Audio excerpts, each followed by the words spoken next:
各位朋友，大家好，我是李嘉晴。我想問問大家，有冇試過一種新航海感覺？就係你全心全意幫個客人，你無比信任合夥伴，甚至係你當作紙自備嚟替野海後生仔喺某個關頭，為咗一啲利益，或者只係為咗自保，就好輕易咁調轉槍頭指向你。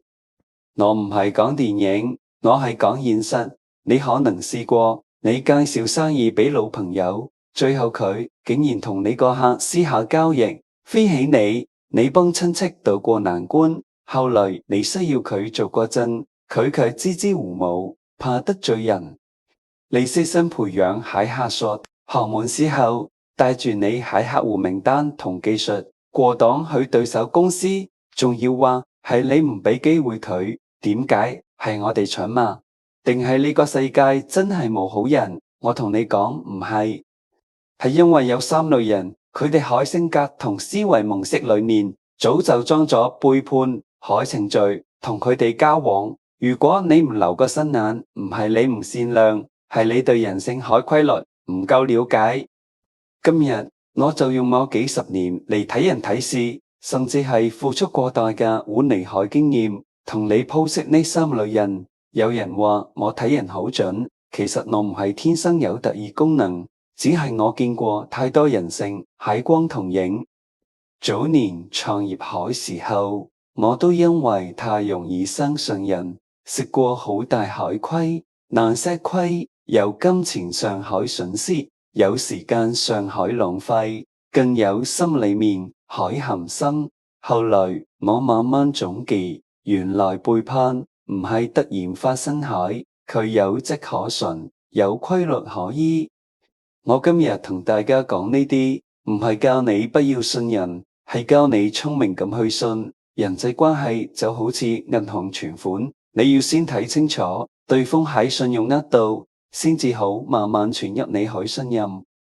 如果一開始就盲目全額存入，萬一遇到壞賬，損失就太大啦。呢三類人喺度只好隱蔽，好容易令人放下戒心。如果你想真正識別佢哋，保護自己喺事業同家庭，一定要訂閱我李嘉晴海頻道，撳埋個鐘仔，因為我會持續分享呢種書本冇寫。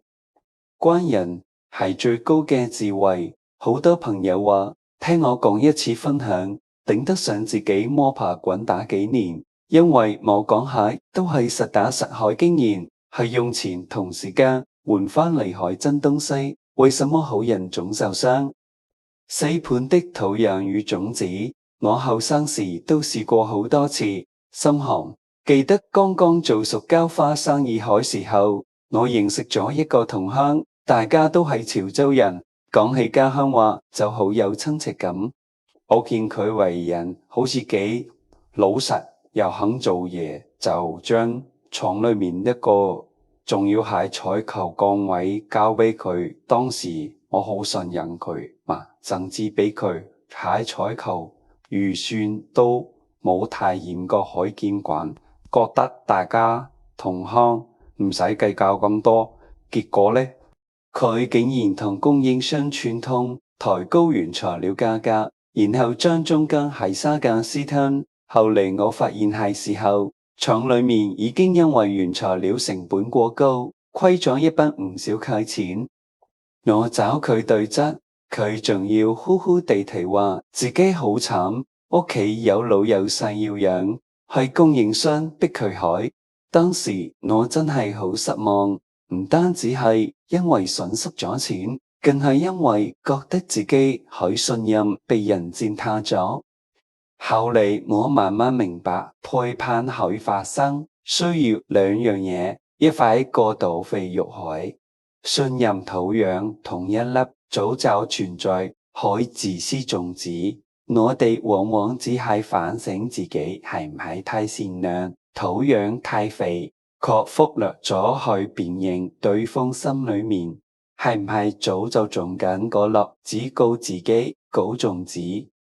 就好似種花，你日日淋水施肥，信任幫助，滿心期待開出友誼之花，結果佢生出嚟海係一盆菟絲子，一種寄生植物，唔單止吸鉗你海養分，仲要纏到你其他花都死埋。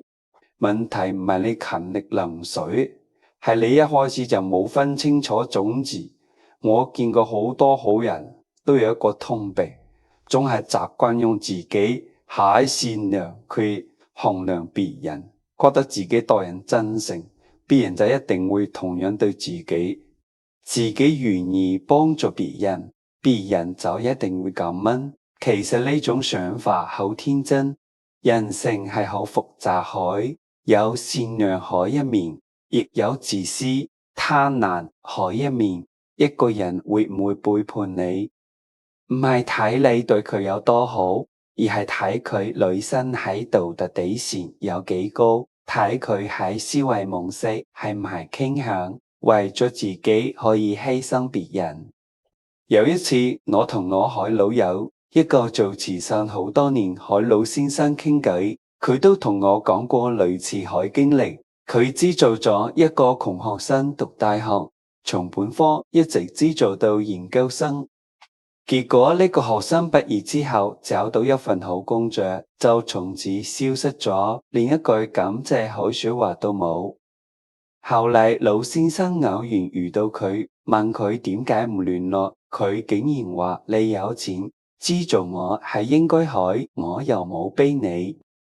你話聽到呢句話寒心寒，所以今日我唔係叫你以後唔好淋水，唔好信任人，我係要教你點樣喺粒種子發芽之前就認出嗰啲注定會生菟絲子海三類種子。等我哋海善良同資源可以留返俾真正會開花結果係好人。一個聰明海人唔會因為見過黑暗就否定光明，而係會學會帶住手電筒走路，既照亮前路又保護自己。好多人話人性好難捉摸，其實唔係人性都有規律可循，就好似做生意一樣，你掌握咗市場規律，就可以預判市場走勢，你掌握咗人性海規律，就可以識別一個人海本質。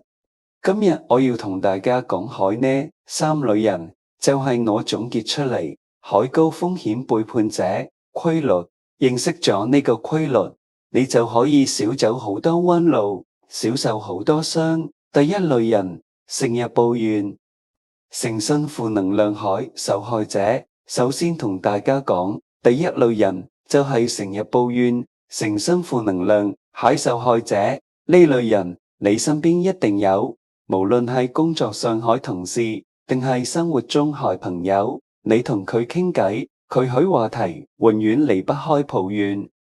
老闆刻薄，俾佢海工資太少，同事陰險，總係搶佢海功勞。朋友唔夠意思，唔肯幫佢海忙，甚至連天氣都同佢作對，落雨影響佢出行，出太陽又話曬傷皮膚。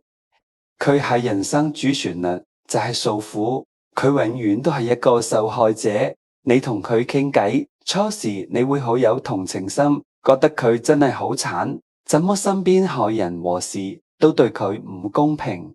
你會忍不住想幫佢，想安慰佢，甚至想為佢出頭。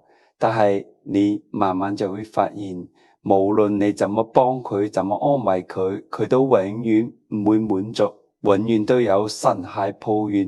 呢類人海核心問題唔係佢身邊海環境真係有幾差，而係佢內心深處認為全世界都欠咗佢。佢將自己所有海不幸都歸咎別人，歸咎環境，從嚟都唔會反思自己海問題。在佢喺世界裏面，自己永遠都係對海，錯海永遠都係別人。同呢種人交往，你海善良同同情心，只會成為佢利用海工具。我同你講，一個認為全世界都欠佢海人，佢攞你海嘢，甚至背叛你，都會覺得係天經地義，因為你係世界海一部分，你本來就應該補償佢。我早年創業開時候，廠裏面就有一個咁係員工叫阿祥，化名繼而真實員工經歷改變。阿強剛來廠裏捱時候好勤力，做嘢都幾快手，但係慢慢我發現佢好鍾意抱怨。一開始係抱怨工時太長，話朝九晚五都做唔到，後嚟又抱怨工資太低，話自己做咁多嘢應該俾多啲錢，再後嚟又抱怨同事唔幫佢，話自己遇到困難喺時候，同事都睇佢笑話。當時我覺得一個年輕人出嚟做嘢不容易，可能真係有啲委屈，就經常安慰佢，有時候仲會特意調整佢喺工時，俾佢多啲休息時間，甚至在佢表現好喺時候，主動為佢加人工。我以為我這樣做，佢會感恩，會更加努力做嘢。結果呢，佢並冇因為我喺幫助而改變，反而抱怨得更加厲害，話我加喺人工太少，唔夠佢養家，話我調整開工時唔合理，影響佢開私人時間。後來廠裏面接到一個大訂單，時間好緊張，需要大家加班趕工。我同大家講清楚，加班會有加班費，完成訂單之後仲會有獎金，大家都好理解，都願意加班。只有阿強一聽到要加班，即刻就鬧起來，話我唔講道理，強迫員工加班，係剝削員工。我同佢解釋，呢個訂單對廠裏面好重要，完成之後大家都有好處，但佢根本唔聽，仲在廠裏面煽動其他員工，叫大家唔好加班，話要聯合起嚟對抗我。結果有幾個員工被佢煽動，真係唔肯加班，影響咗訂單海進度。我冇辦法，只能親自同佢談判，問佢到底想點。結果佢話要我俾佢翻倍海加班費，仲要保證以後唔再安排佢加班。我當時就明白，呢個人根本唔係真心為咗員工海權益，只係想借機敲詐我。我拒絕咗佢海要求，結果佢竟然在外面散布謠言，話我海廠違法經營，產品質量有問題，想毀壞廠開名聲。你話可氣唔可氣？我好心幫佢，結果換嚟係佢海背叛同傷害。後來我才知道，原來佢早就想辭職，只係想在離開之前從我呢度撈多一筆。佢之所以成日抱怨，只係想製造一種我好慘，被老闆欺負，海形象，為自己海敲詐同背叛找藉口。呢類人好似一個情緒黑洞，你海正能量同資源俾佢吸鉗，佢都唔會感激，因為佢覺得係你應該海。你同佢講道理，佢覺得你唔理解佢，你幫佢解決問題，下次有更大嘅問題等你，佢背叛你，唔需要重大利益，可能只係為咗證明，果然連你都對佢唔好，從而完成佢係受害者故事。呢種背叛最傷感情，因為佢會將背叛包裝成被你逼的。我仲見過一個啱係例子，係我一個朋友海經歷。我呢個朋友好有義氣，見到自己喺同學有困難，就主動借錢俾佢創業。結果呢個同學創業失敗，不但唔還錢，仲在外面講我朋友開壞話，話我朋友借錢俾佢，根本唔係想幫佢，係想睇佢開笑話，等佢欠自己人情，將來好控制佢。你話呢種人係唔係好可怕？咁遇到呢類成日抱怨、成身負能量係受害者，我哋應該點做呢？我同你講，首先要保持距離，可以溫和聆聽，但唔好輕易介入。你可以聽佢訴苦，但唔好隨便幫佢做決定，唔好輕易借錢俾佢，唔好將自己牽涉入佢喺紛爭裏面。其次，你可以試下引導佢反思自己海問題，比如講，你可以問佢，我明白你好難睇下，有冇咩方法可以自己嘗試去改變下？如果佢永遠只想傾訴而唔想改變，呢個就係紅色警號，你就要盡快同佢保持距離，千萬唔好同佢深交。記住，一個永遠都覺得全世界欠佢海人，永遠都唔會知足，永遠都會想從你身上索取更多。你海善良同同情心，在佢眼裏面只係軟弱可恥。同呢種人交往，遲早都會受到傷害。第二類人，識少少扮代表海半桶水專家。接落嚟同大家講第二類人，就係識少少扮代表海半桶水專家。呢類人比第一類人更加有欺騙性，因為佢哋唔係成日抱怨，反而好鍾意扮權威，對任何事都好像好有見解，講起話嚟頭頭是道，引經據典，好似好有學問咁。你同佢初次相識，一定會被佢海才華同自信吸引，覺得呢個人真係好叻，懂得好多東西，同佢交往可以學到好多嘢。無論係工作上海問題，定係生活中海瑣事，你問佢，佢都可以即刻俾你一個完美海答案。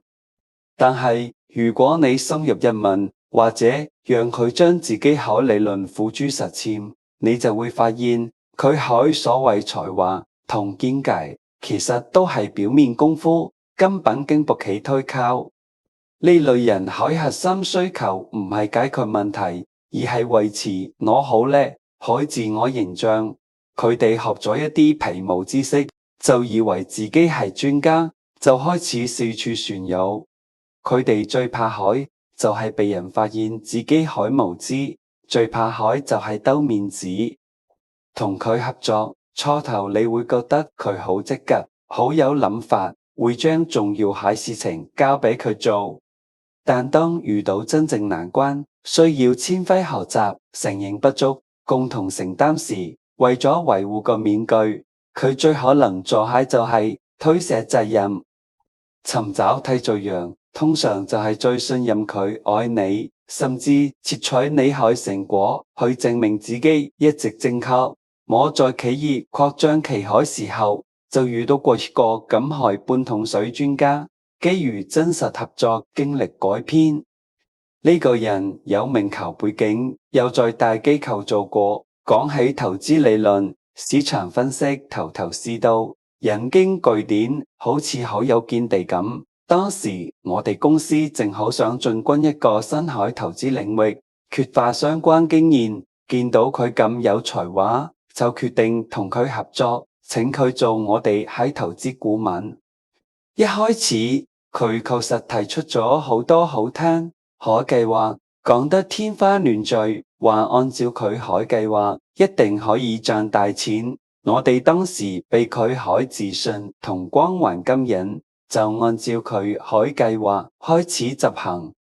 結果項目一開始就出現咗問題，佢所謂海市場分析根本就唔符合實際情況，佢所謂海投資策略漏洞百出，我哋找佢商量，想解決問題。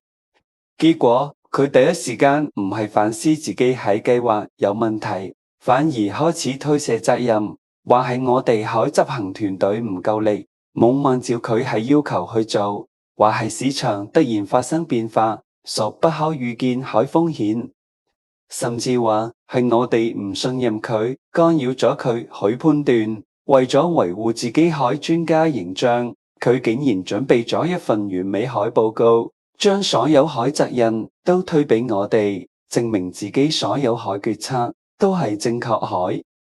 最後呢個項目虧咗一筆唔少海錢，而呢個半桶水專家不但冇承擔任何責任，反而在外面散布謠言，話係我哋公司管理混亂，唔聽佢海專業建議，先導致項目失敗。你話呢種人可唔可恨？半桶水響叮當，真正滿海水桶係唔會響開。一個真正有學問、有能力海人，一定係謙虛海，一定係敢於承認自己海不足海，因為佢知道知識無涯，自己所掌握海只係滄海一粟，而呢類半桶水專家，正因為自己懂得少，所以才需要通過炫耀同吹牛嚟掩蓋自己海無知。佢背叛你，往往發生在佢吹海牛就快被戳破海前也。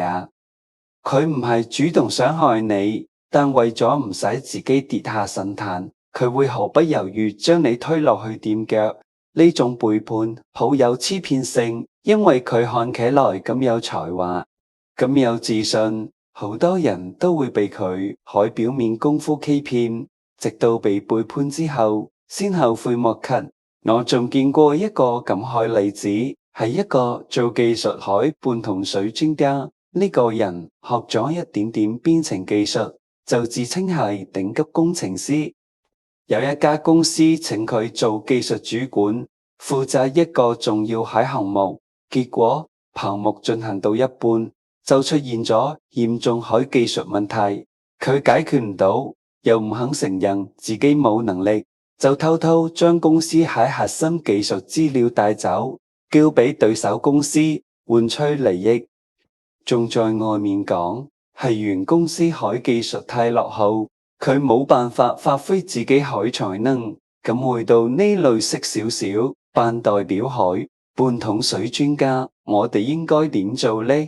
首先要多問具體，深入海執行問題，唔好聽佢吹得天花亂墜就輕易相信佢。你可以問佢呢個計劃具體點樣執行？遇到呢個問題，你有咩具體海解嘅方案？你以前做過類似海項目嗎？結果如何？通過呢啲問題，你就可以判斷出佢係真知灼見定係誇誇其談。其次，可以交付一啲小型但需要負責到底下任務去測試佢。如果佢真係有能力，一定可以將呢啲小型任務做好。如果佢只係半桶水，很快就會暴露自己係缺點。對真正有料係人，我哋虛心請教。對呢類表演型專家 M 波敬而遠之，千萬唔好將關鍵成敗交託俾佢。記住，一個喜歡吹牛，不敢承認自己不足海人，永遠都唔值得信任。第三類人冇永恆立場，只有永恆利益，海變色龍。最後同大家講，第三類人都係最危險。海一類人冇永恆立場，只有永恆利益，海變色龍。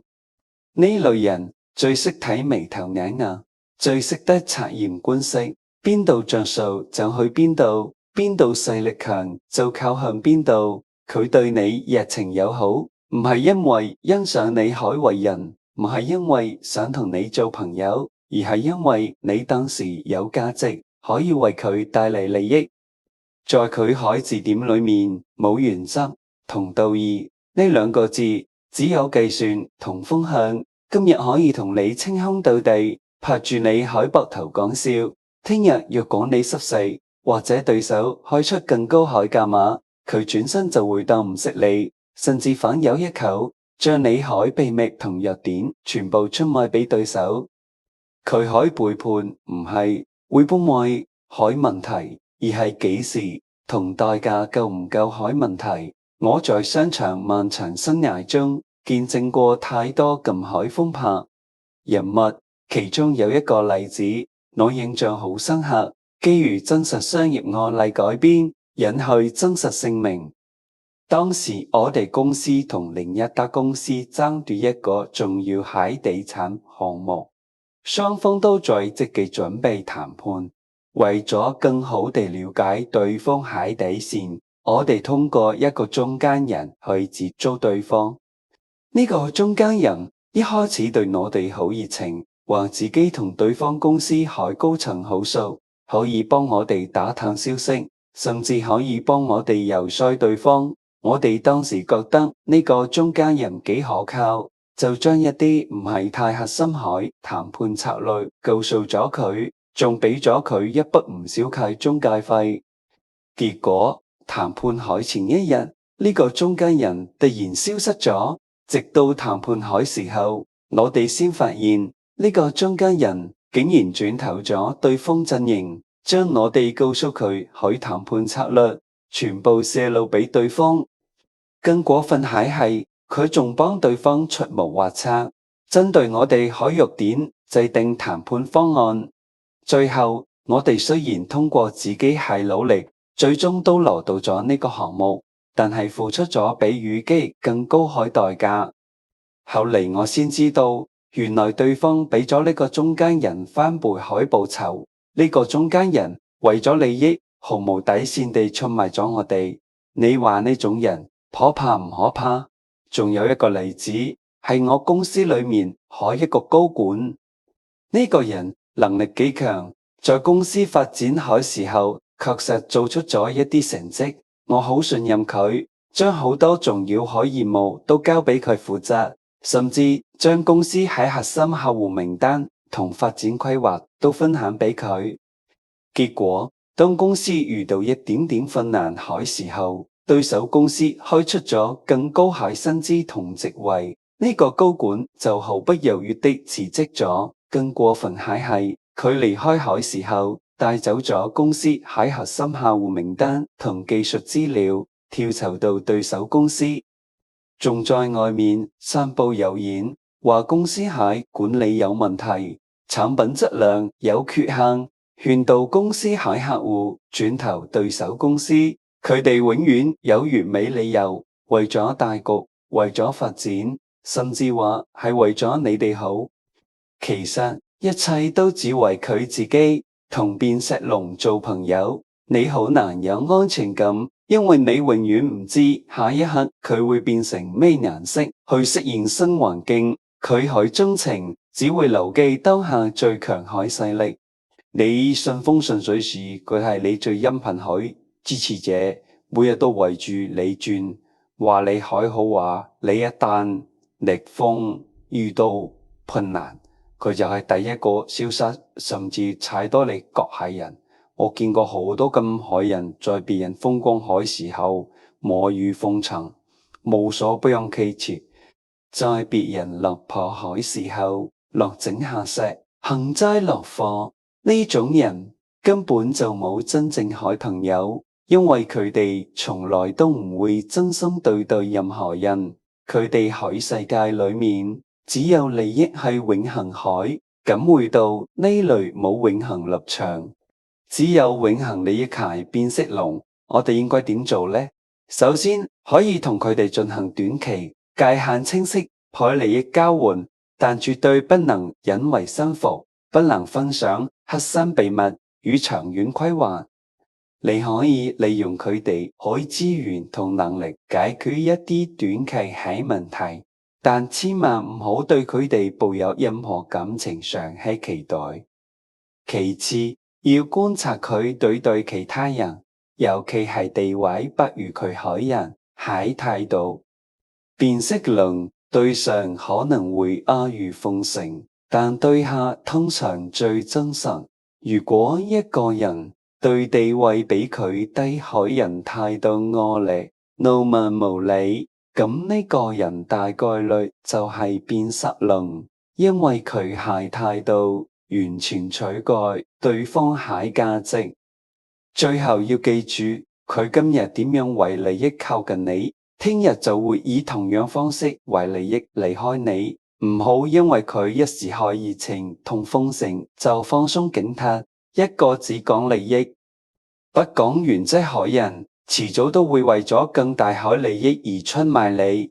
同呢種人交往，一定要留個心眼，保護好自己海核心利益同美味。